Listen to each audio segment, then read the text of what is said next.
Сәлеметсіңдер ме, балалар? Қазақ тілі сабағы 2-ші сынып.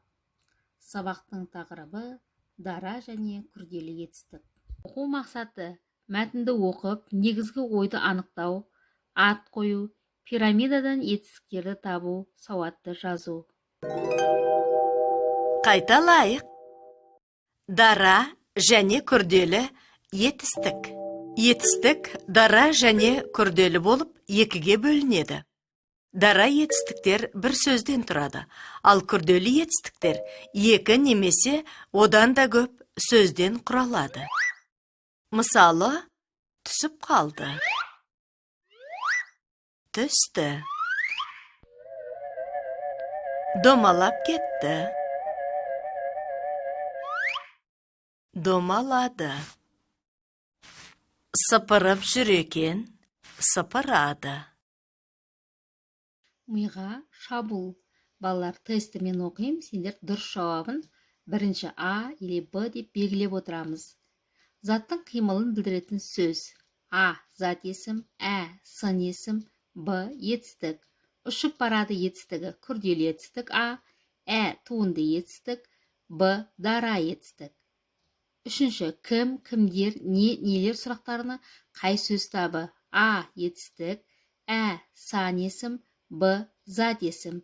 Көкшетау, Сырдария, Асқар сөзіндегі зат есімнің қай түріне жатады? А. Жалпы есім, жалқы есім, Б. Жекеше түрі. Етістіктің сұрақтарын белгіле. Қандай, қай? А. Кім, не? Б. Не істеді, не қылды, қайтты. Енді балалар, тест жауаптарын тексереміз. Қатесіз 2 ұпай, 1-2 қате 1 ұпай, 3-4 5 қате ұпай жоқ. Балалар, оқулығымыздың 85-ші бетін ашамыз. 41-ші жаттығу.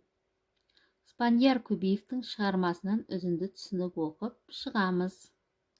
Мәтіндегі негізгі ойды анықтау, мәтінге ат қою, мәтіннің мазмұнына қарама-қарсы пікір жазамыз. Әне балалар, барлығымыз қосылып мәтінді түсініп оқып көрейік. Бір қаз өзенде жүзіп жүріп, өзіне өзі: мен қандай ғажайып құспын, жерде жүремін, суда жүземін, ауаға ұшамын, мендей құс бар ма екен, дейді. Мұны әтеш естіп оған: бекер мақтанасың, сен аттай шаба алмайсың, әр істі жаман білгенше, бір істі тәуір білгенің жақсы емес пе, деді. Енді балалар, сендерге қазір тапсырма. Мәтінге ат қоямыз. Мәтіннің мазмұнына қарама-қарсы пікір жазып, өз ойымызды жинақтаймыз. Балалар, кітабымыздағы 42-ші жаттығуға назар аударсақ, қатені тауып, түзеп жазу, етістіктерді тап. Тоты әдемі құс. Ол Африка, Австралия ормандарында тіршілік етеді. Яғни бұл жерде қате сөз қай жерде екен, балалар? Дұрыс айтасыңдар, Африка және Австралия. Енді 43-ші жаттығуға назар аударайық. Пирамидада 7 әріптен тұратын етістікті тауып, тор көзге орналастыр. Кәне, пирамидамыз алдымызда тұр. Қандай сөзді тор көзге орналастырамыз? Дұрыс айтасыңдар, сайрады. Құс сайрады. Жарайсыңдар, балалар. 44-ші жаттығуды қарайық. Сұрақтарды басшылыққа алып, құстарды қалай қорғау қажеттілігі туралы нұсқаулық жаз. Кім нені қорғауы тиіс? Неден қорғауы тиіс? Оларға қандай жағдай жасау керек? Ендеше балалар, мынау нұсқаулыққа қарай отырып, өзіміз құстарды қалай қорғау керек жөнінде нұсқаулық жазамыз. Балалар, кітабымыздағы 46-ші жаттығу. Мәтінді қатесін түзеп, көшіріп жаз.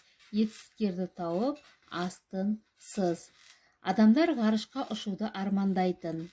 Бұл арман орындалды. Ғарышқа алғаш рет Юрий Гагарин ұшты. Яғни осы мәтіндегі қате жазылған сөздерді тауып, түзеп жазамыз, етістіктердің астын сызамыз.